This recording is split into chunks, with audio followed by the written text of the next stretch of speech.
Thank you very much. And I'd like to, first of all, especially thank Nepal Flying Labs, Uttam and his team for hosting, this very important event today. And I think, what is key here is to see that we also have representatives from the government of Nepal who are looking to actually, futurize the healthcare ecosystem in the country. So my presentation today will be about our one of our flagship initiatives called Medicine from the Sky. It is basically around the delivery of medicines, vaccines, and samples using drones. I will be sharing the Medicine from the Sky experience that we have done in India. I think I can to some of the questions that were posed to Olivier earlier. I think the gentleman spoke about handling a lot of how does one handle the bureaucracy, for example, or how does one sort of enable drones in Nepal. I think hopefully the experiences in India will be fairly similar to what you have there in Nepal. So I'm happy to share this experience with you. I'll just share my screen. I have a few slides to present to you.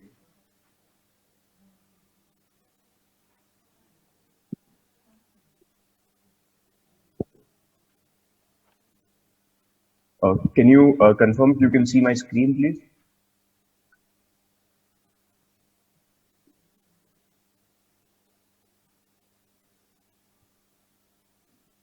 Can you see my screen? Yeah, we are seeing you and your screen as well. Can you see the full screen? Yeah, we are seeing. Okay, right. So yes, I represent the World Economic Forum. The World Economic Forum is a public-private platform which has been in the works for about 51 years now. The World Economic Forum is known for hosting its flagship annual summit, which is held in the mountainous areas of Davos every year. I represent an organization called the Center for the Fourth Industrial Revolution. It is an entity of the World Economic Forum. So we have four core centers located in different parts of the world and also affiliate centers. So I lead the drone and the aerospace initiative, and I am based out of Mumbai in India.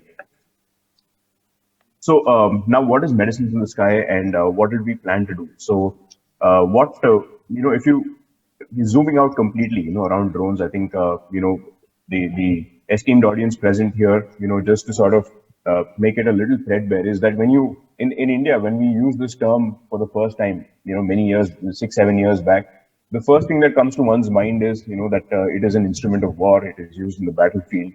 So I think today's presentation, I will try to cover it on 4 lines, which is how do we sort of handle the perception around drones? How did we operationalize it in India? What were some of the regulatory ramifications around drones?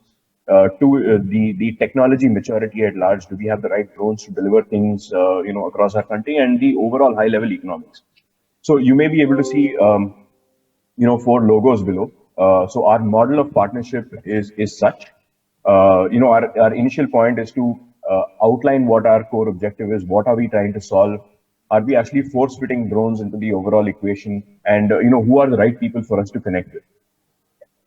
So this is generally the model that we follow. We anchor with state governments. As there are 32 states and plus union territories across India, and each state has its own mandate. Now, one thing that I won't say grapple with is that, but it is, one thing that we have to deal with is that civil aviation, or the list, or the domain under which civil aviation comes under, is held by the central government of India, the union government based in New Delhi. But the beneficiaries of drone technology, like healthcare, agriculture, etc., are actually state subjects in India.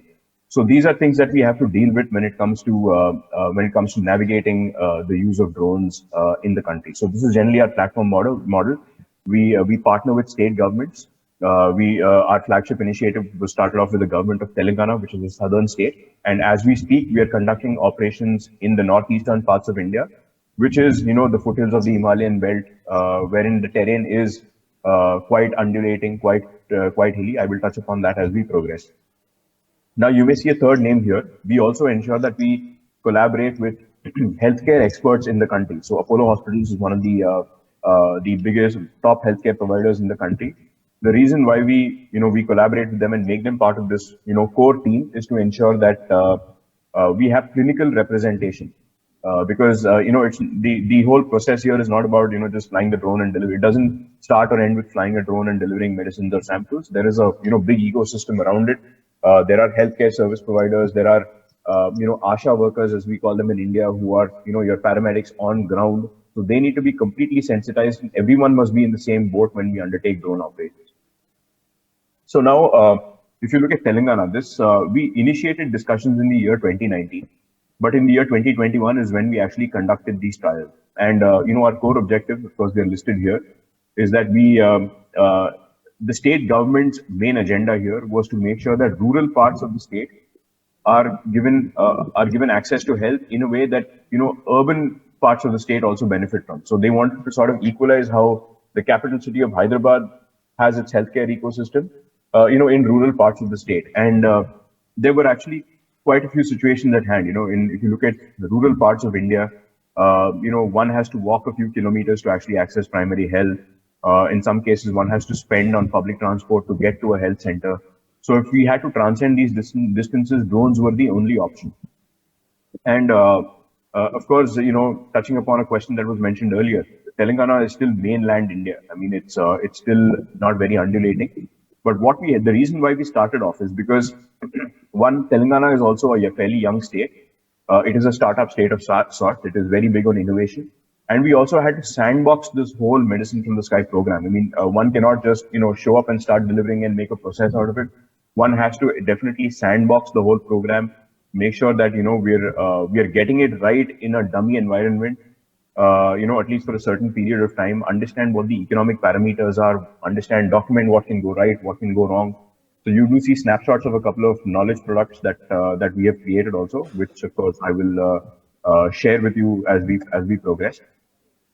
Now, just to give you a small idea around who our core stakeholders were, NITI Aayog, of course, is India's apex think tank. They also partnered with us on this. And, I must also say that the COVID-19 pandemic did accelerate our program a little bit because the need to, transport medicines was quite high, back then. So this was generally the scope of our operations. When we had our initial round of discussions, we looked at blood logistics, transport of vaccines, long tail medicines, diagnostic samples, etc. And I'll focus on one of these specifically, which is long tail medicines, unique to the state of Telangana. Now, here in rural parts, snakes are quite rampant, and snake bites. A reason why many people do visit local dispensaries and clinics is because of snake bites. But the storage of antivenin is a little specialized. So we wanted to create a scenario where on-demand antivenin could be delivered to centers just to actually handle people who were affected by snake bites. So this was one of the thought processes that we had. And in the back of our heads, we also wanted to conduct trials for the transport of vaccines. But owing to the COVID pandemic, we focused on vaccine deliveries and sample deliveries at large. Now, you do see blood logistics, one of our flagship programs of the World Economic Forum, which also was shared by Olivier in an earlier slide about the program that we did in Rwanda. We were partners of the government of Rwanda also when we did the Medicine from the Sky program there. Briefly answering one question as to what were the regulatory hurdles, I can go up to saying that in the year 2016, drone policy was still a very open canvas globally, right? I mean, it wasn't. People still weren't aware, so it was for us to be able to navigate that, to have a service provider who could deliver the goods on that, and a very clear-cut problem statement out of around maternal mortality, for example. We were able to sort of enable that effort. Now zooming out of there, zooming back into India, we had to preempt some of the challenges that we would encounter. So for that, these were the four most important verticals that we saw: regulatory, technical, public perceptions, and questions around cost. I mean, a question that I get asked here in India every day is that, why do you really need a drone? I mean, you can go by bike and, transport whatever you need either on a bike, or worst case, you can even send a dark runner on foot to go to the last village and send it there. So why do you really need a drone? So, this question may sound very simplistic, but these are real questions, right? I mean, why do you have to spend on something? Now, there are a lot of intangible benefits around drones, and there are tangible benefits. Now, if you're going to measure the cost of a motorbike or a car or a van, definitely it's not going to, match the cost of a drone. I mean, drones at the outset, there is a capital expenditure involved. It's like buying a car. I mean, you are going to invest in that level of capital, but the convenience around it is what drives the agenda home. I think when we think of an aerial network, we need to follow more of an ecosystem approach than just a drone approach. Again, touching upon the whole point that it's not only about the drone flying from A to B, but it's about the whole paraphernalia and the ecosystem around it that we need to touch. Now, what did we do in Telangana? I mean, how did we design a solution? So we had a problem statement quite cut out. We went to a fairly backward area. I mean, it is called called Vikarabad, and we identified all the health centers and primary health centers around it. Now, if you see the list on the side, these are their coordinates. These are the health facilities that are around the area. I think the total population that was impacted here was positively impacted here through this program was around 300 to 350,000. Now, uh, starting from a more regulatory standpoint is these primary health centers. So in India, I mean, basically we our airspace is divided into three zones: green, red, and amber. So this was a green zone. We were the first. This was actually the first program that was conducted under India's newly liberalized drone regime. We do have representation from India's DGCA coming up. I think they will give you a more judicious picture on how our policy has evolved. But here, from the healthcare standpoint, we identified these PHCs. We created a sort of air envelope. At a specific height, we wouldn't cross 400 feet as per our policy. We would start small, as in the corridors here were ranging between 3 to 4 kilometers to about 40 to 42 kilometers, which was also the longest flight recorded here. But we did not start by doing those 44 flights. So this also had to be a very gradual confidence building exercise. So we started with multi-rotor drones. We flew very small distances. We flew distances with no payloads at all. Then we flew small distances with half payloads. Then we flew BVLOS with, empty payloads just to see how the drone is responding to it across these PHCs. And then finally, we did full-blown sandboxes full-blown trials that went to about, when we covered these larger distances and transported vaccines and and medicines. Now, so the question is, how did the procurement happen? Because when this happened in 2020, 2021, drones were still at a fairly nascent stage. How did we know what the right drones were? Where was the technology maturity around this? What were we trying to accomplish? So to sort of answer those queries, the government of Telangana, along with us, we created an expression of interest where we invited consortia, wherein each consortia would have a safety expert, it would have a drone expert, a UTM or an UAS traffic management expert, healthcare experts, and it would be driven by the drone company, which would sort of front the overall exercise. So as a result of this expression of interest, I'm happy to even share that sample with you after. We had about 8 consortia coming in and participating in this program, and we were looking to, and with every demo or with every single consortia coming in, we were looking to capture comprehensively what went in, what came out of this program. So we, at the end of this, we wanted a distinct set of data points that would help us establish the success or the lack thereof of this initiative. So we developed what is called a drone demonstration report with the support of our clinical partners. We try to capture everything. I mean, there are definitely non-negotiables around technology, the technology at large and the regulation. So this is what we were looking to cover here. Like how much time does it take to assemble the base station?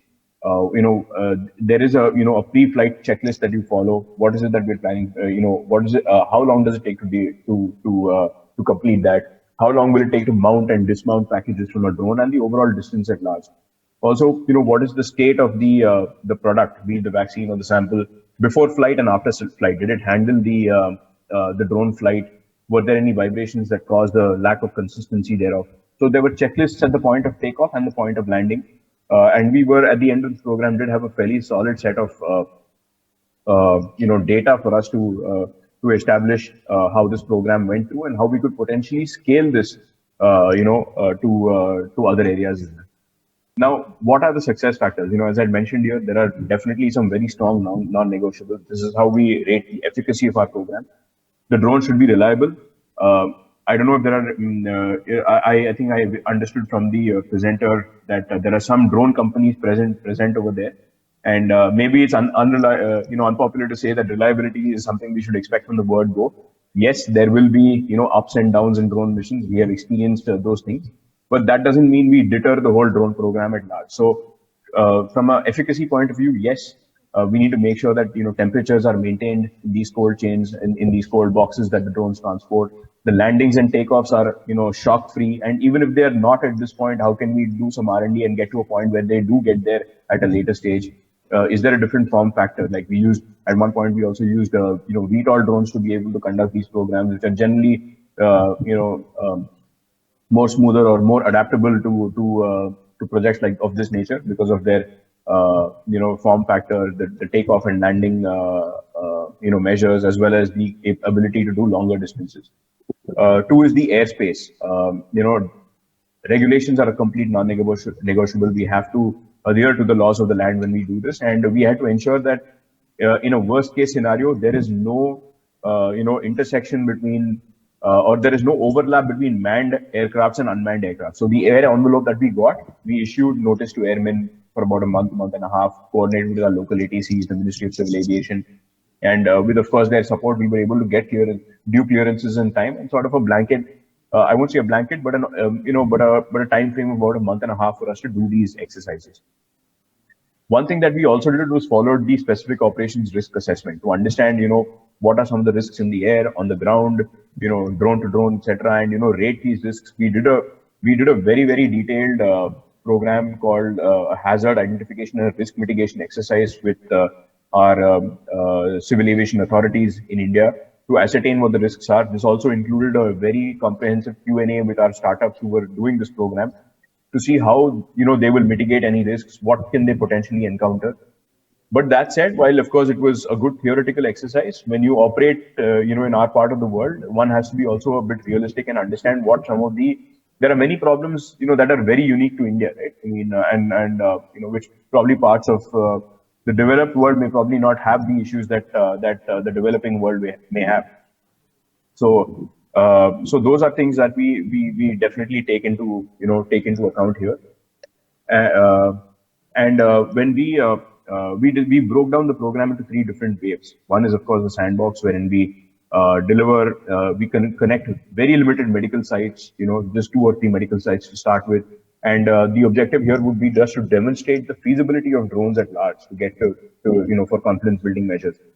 Uh, the second wave, of course, would be a full service demonstration. And finally, we would go into long term commercialized operations around drones. So this was a three-wave program, which would span about 18 months to about 2 years. Now, focusing back on the regulatory landscape in the year 20, so India has seen a fair evolution of its regulations around drones. We've actually been through a very comprehensive and a very industrious regulation, which was known as the Civil Aviation Requirements, which was in play when we started off this program.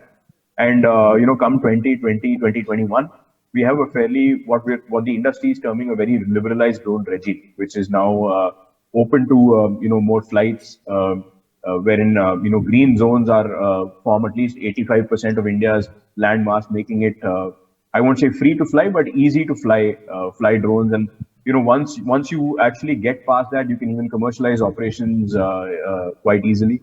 And if you look at the probability of drones encountering with manned aircrafts in India, one has to be very careful, that they don't fly around sensitive establishments. And the higher you go when it comes to altitude, then you also see a lot of helicopter activity. So that said, there is a paper-based process, whether we like it or not, and there is also a digital process. We have a platform called Digital Sky, which where the objective of this, the platform is to sort of digitize the overall process. But one theme that we do follow is to make sure that we master the analog paper-based process before we go ahead and digitize it. So that is something that we sort of we went through quite comprehensively. We made sure that we listed out what all we went through, who the stakeholders were, what clearances were required, what were the risks, how do we mitigate those risks, and the stakeholders right from India's Ministry of Civil Aviation to the Ministry of Defense, the Home Affairs, the Airports Authority, the DGCA, and also the local ATC. These were key people to involve in our program. And finally we were able to sort of conduct this program. And now, a question like that keeps getting posed to us is that, is this how stable is, how sustainable is this from an economic standpoint? Now, I'll put it this way: a direct comparison, like I mentioned earlier, is not possible. But if drones are persisted with for a certain period of time, if you put aside Recording in progress. if you put aside the capital expenditures involved in drones or assembling of drones, and you look at the pure play operational costs, with time, drones will provide a huge amount of intangibles also. So I'll give you an example. If you want to transport an organ, using a drone, or organs have a very short lifespan and an ischemic time, under which they have to be harvested and transported back from the donor to the receiver. Now, the conventional way of transporting an organ is, in India, we have a green corridor where you have a special lane that is arranged, that is earmarked for the transport of the ambulance from the airport to the hospital where the receiver is waiting.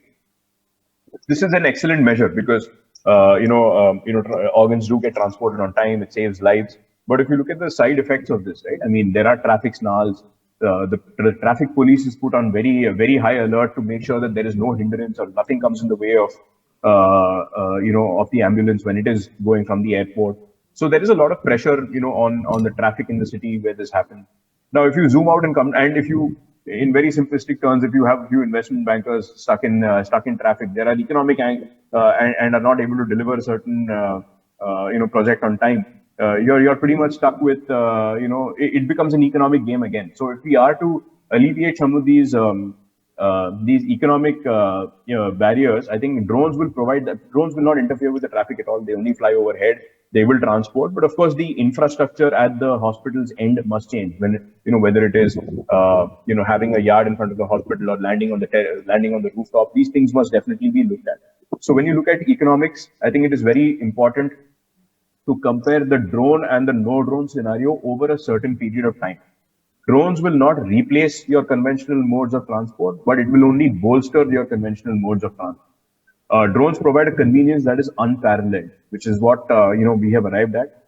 And another thing, when it comes to the economics, in India particularly, a lot of the winning applications, in healthcare, agriculture, are in very rural parts of India. But if you look at India's profile or startup profile, a lot of our startups are based in urban parts of India: Mumbai, Bangalore, Delhi. So you always have people from urban centers going to rural parts of India doing these programs. But if it has to succeed, you have to empower your youth, the rural youth.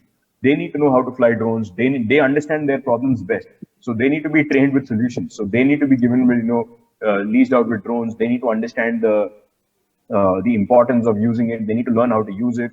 It'll also create jobs, enhance education programs in local colleges. So definitely, these things need to be considered when it comes to, flying drones in rural parts of the country.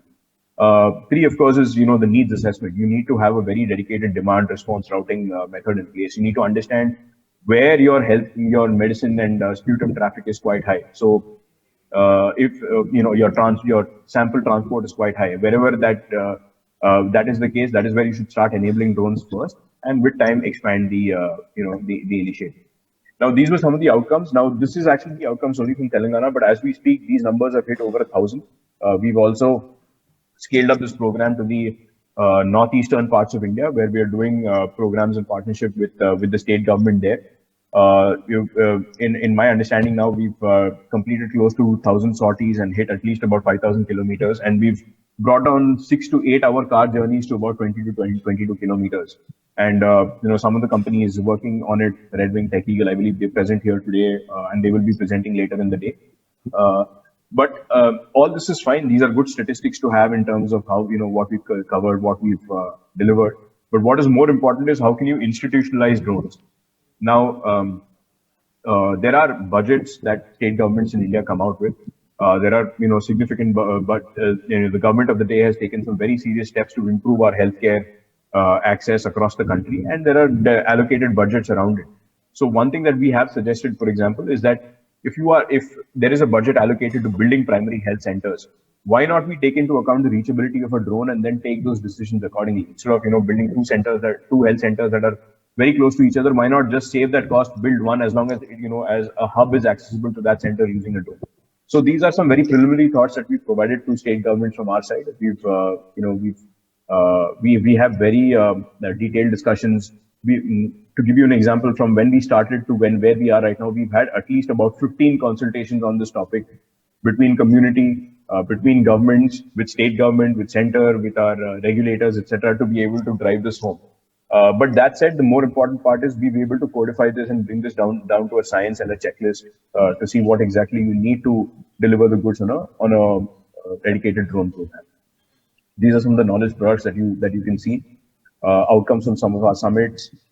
We saw also now a very core outcome from this is that we were also able to come out with a few policy recommendations. I mean, given that this operated for a certain period of time, we were able to sharpen our need for a more dedicated push around flying beyond the visual line of sight, because that is where the economic viability is of drones. And at the same time, its applicability. One has to fly beyond the visual line of sight to for it to be relevant, at least in the healthcare side of things. So these are a list of sessions we've been involved. Right, we've involved the complete rank and file of our government to make sure that we drive this initiative home. That's something we've been able to enable. You can also see the expression of interest that we floated. It's available online. Snippets of of the program that we've done. This is just a test case in Tuesday. Yeah, and I'll just leave this on the screen. This is actually our flagship report on Medicine from the Sky, which gives you a very, very detailed run through of what the program was. It's a long form report. I would encourage members of the government present here who are planning to implement drone solutions in Nepal to actually take a run through. You're welcome to adopt some of the frameworks that we've presented on this. And should there be any queries, we're very happy to support you around this. This is what we call the Insight Report on Medicine from the Sky. So I'll just keep this up for like a few seconds.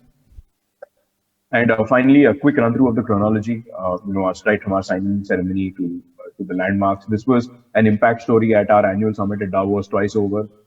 This has gained a lot of traction across the country and even the region at large, because we've been able to pry open the doors to policy also a little bit, because under the liberalized drone regime, this was the first ever exercise that we managed to do. And given India's demography, the general makeup, I think if we're able to navigate regulations in India, navigate operations in India, taking the minds of everybody and codify it to a science, I think we can directly implement it in various parts of the world also. So just leaving you with some pictures of the drone program at large. One thing that I did not cover is around the type certification of drones. When we did speak about reliability earlier on, I just zoom back quickly in. Is that when you fly drones, you need to make sure that they're highly reliable, for which there has to be measures around type certifying these, which is also being done by India's regulator at this point. But very, very important is that more than India, you cannot really. I mean, I won't say you can't import drones, but one has to manufacture and enable your local talent to be able to assemble and develop drones in your country. Because that is what will give rise to self-sufficiency. It is your local and rural populations who know what the problems are, and they will also have the solutions to it, provided they are given the right tools. So I would, more than importing of drones and operating them, I would definitely recommend creating an ecosystem which enables, at least the assembly of drones in the country, or at least in rural parts of the country, because that is where the real wins for this technology are. So I'd like to once again thank you for this. Happy to take any questions. If you'd like to get involved with our community or ecosystem, please feel free to reach out to me. I'll hand it back to Uttam, or the gentleman who's hosting us today. Thank you very much. Thank you, Mr. Vignesh for joining us today as our keynote speech at this workshop. It has been an honor to know your insightful thoughts and years of practice on this sector. We also appreciate you for joining and sharing your valuable time to us and make this happen. Now it's time for a QA session on a keynote speech. We have around 10 minutes for QA sessions.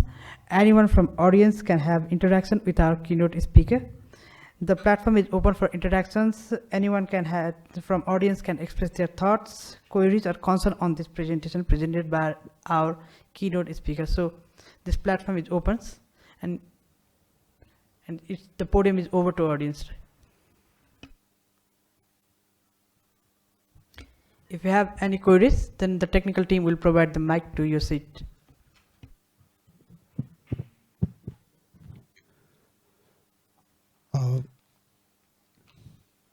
Hi, this is Upendra from GeoBasin Nepal, and Hi. I'm quite interested in looking forward to seeing and getting some insight on the technical challenges that you faced during those drone delivery projects. And I saw that 40 kilometer for 10 kg was delivered during that project. So was there any technical challenges like some kind of frequency interferences as well as some connection loss? Because we face similar issues while we were doing the medical drone in Nepal. And due to the difficult terrain, there was a connection loss issue and challenges we faced. And also we embedded other technologies like precision landing to save the drone from crashing. So what are the core technical challenges you faced, and as well as what were other technologies that you embedded in the drone system from like extra technology? Thank you. Thanks. I think that's a good question, and I'll start by telling you, yes. See, downlink issues are a very common thing, even here in India, especially areas where in rural parts of the country. What I could do is that if you see the report, I can beam it up once again. There is a dedicated page on what were the hits and the misses also. So you should definitely go through that. We did have downlink issues, in some cases, but that said, I must also sort of clarify and inform you that the success rate was over 95% of this program.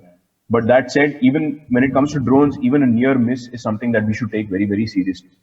For the program that we did in Telangana, we used only multicopters, and we used only multicopters because we wanted to start it off. We wanted to start off with just confidence-building measures to start with. So the number that you asked, 10 kilometers or 42 kgs, it's not 10 kilometers. It's not 42 kilometers and 10 kgs, but it is 42 kilometers. 1 and 10 kgs separate. I mean, so 10 kgs was transported at one point, 42 kilometers was done at one point. It was not 42 done with 10 kgs on it. So that is something which I will clarify, which I can clarify. But those numbers have gone up in our more recent initiatives in terms of the distances at least. We now are using drones. Some of them are, some of our colleagues are present here today, which are capable of hitting about 100 kilometers too. So to your point on around precision landing, see, it's like this. Our landings, at least when you carry medical equipment, has to be as shock free as possible. So which is why a lot of the before we actually hit the real time solutions, the real time where we carried payloads or with medical payloads, we actually did takeoffs and landings with empty payloads. To see whether there will be a bounce when you land, or whether there will be an uneven landing. So we sort of stress tested that a little bit before we actually did our we went live on the payloads. So yes, the incidents have been covered. But that said, there are also some mitigation strategies that the report conveys, and you can directly use the report to copy paste or develop a solution for where you are. Okay, thank you so much.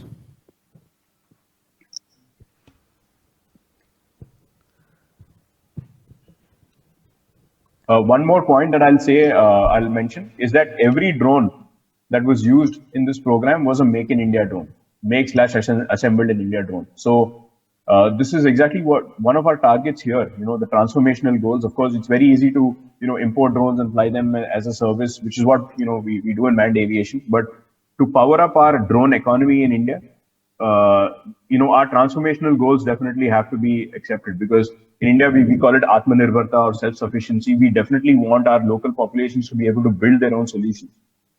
So that is why we used make in India/assembled in India drones for this program completely. We never, bought off-the-shelf drones. In fact, that was part of the UI to make sure that off-the-shelf drones were not used in this program at all. So just to also put that piece on piece out. Thank you, Vignesh. This is Uttam. I have a question, but before that, thank you for your presentation. You just mentioned about manufacturing and assembling of drones in India. In Nepal Right. also, we have lots of local innovators who are trying to do that. But the challenge here is if there is a drone that is being manufactured in Nepal, there needs to be an agency of some sort that can do, like quality test and a bit of validation of the technology, right? So how did India handle that? Do you know, like, is there a different government entity which kinds of like go through a checklist and validate it, or what can Nepal learn from that? Thank you. Yeah. So thanks, Uttam. And so I can start by saying that we have an agency in India called the Quality Council of India, and the guidelines to actually stress testing or type certifying your drones is there online. I can share the link with you also. This is also a question you could pose to some of the Indian service providers. Now, this is a very comprehensive process when it comes to ensuring that your drone is completely type certified and worthy enough to fly. I would, when it comes to see, when you look at manned aviation, for example, I mean, one cannot, I won't say, expecting 100% result is the way to go, but every part is sort of type certified. I mean, I'm guessing that, even your local manufacturers in Nepal face the similar problems to what we have in India, basically access to parts. Some of them have to be imported, it takes time to locally procure them. But when you type certify, you sort of type certify the integration of all these parts into your drone. So that would be a very useful starting point. I can encourage you to, look at the guidelines by the Quality of Council of India. And finally, the drone that is type certified is done by the Civil Aviation Authority. In India, we call it the DGCA. So once that is done, then you're sort of cleared to fly. There will be a lab exercise, of course, with these drones to make sure that they're worthy enough for what they are set out for. As far as recommendation for Nepal is concerned, I would recommend that these a special purpose body specifically for this be constituted at under these Ministry of Civil Aviation or Transport or equivalent that Nepal has. I think that would be a useful starting point. And one cannot really you won't get it right in the first shot, but you could also look at some of the type certified models that India uses, made in India drones that are completely type certified by Indian agencies. You could see some of their specifications. They're available online, and then you could follow a very similar trajectory to start. Yeah. One Hello. hand from this side. Yeah. Yeah, Mr. Vignesh, this is Dr. Maske from NAST, Nepal Academy of Science and Technology. I'm curious about, it's a technical question. How have you solved this question when you have a visibility problem with flying drones in a very distance from A to B? Mm-hmm. Did you solve like intermittent landing and also flight? Because like in any other technology, like in telecommunication, you have repeaters, towers, and when you lost the signal, then the other towers provide you that signal. In that way, can we also take this idea to fly the drones in a very safe way to long distance? Thank you. Right. So I'll answer that with an example. So if you look at one of our more recent initiatives in Arunachal Pradesh includes connecting a very remote town that is several scores of kilometers away from the district hospital. Now, since it is a hilly state, it is subject to landslides, heavy rains. Visibility issues are definitely there. Also, the Make in India, many of our drones, any drone, I mean, not just a Made in India drone, many drones can only handle, certain knots of wind speed, So when it comes to, flying these drones, we have to look at specific time windows during the day where you don't have rain or where you have clear skies to be able to fly these drones. So solution number one is we have suggested breaking down of these distances. We do not need to have a direct flight. What we do is we select emergency landing spots on the way to from point A to B if it exceeds a certain distance. Now, assuming that there is turbulence in the middle, the drone will automatically we sort of ensure one of our mandates is to make sure that the drone will return to or at least safe land on one of the emergency landing spots. So as and when the second leg of the journey is viable or the environment the weather gets clearer, that journey can be undertaken then at that point. The second way to do it is that we institutionalize this whole process, and as in if it is a long distance in an area which is known to have rough weather, we make it a one-stop journey. So that is also one thing that we are exploring. And like like you rightly mentioned, in rural parts of India, the distribution of telecom towers is also a little sparse compared to other parts. So we have to sort of account for this when we design our drone missions. So that can only be done. Right now, we're doing it in a fairly analog way. But of course, our drones, the Make in India drones, are being upgraded in a way to be able to handle loss of communication in a more fail-safe method.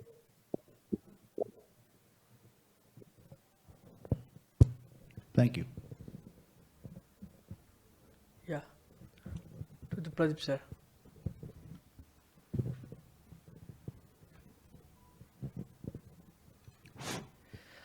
Thank you, Vignesh, for a very insightful presentation.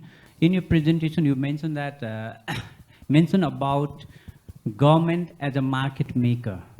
This is what we exactly looking at Nepal in Nepalese context. So, based on your experience, how it was done, and what have been the challenges in learning that Nepal can learn on it? Government being the service purchaser rather than operating the drone. Yeah. Yeah. So, see, if the government if the government makes its first big ticket procurement, either of services or of the product itself, I think it will lead the way for the private sector to be able to do the same.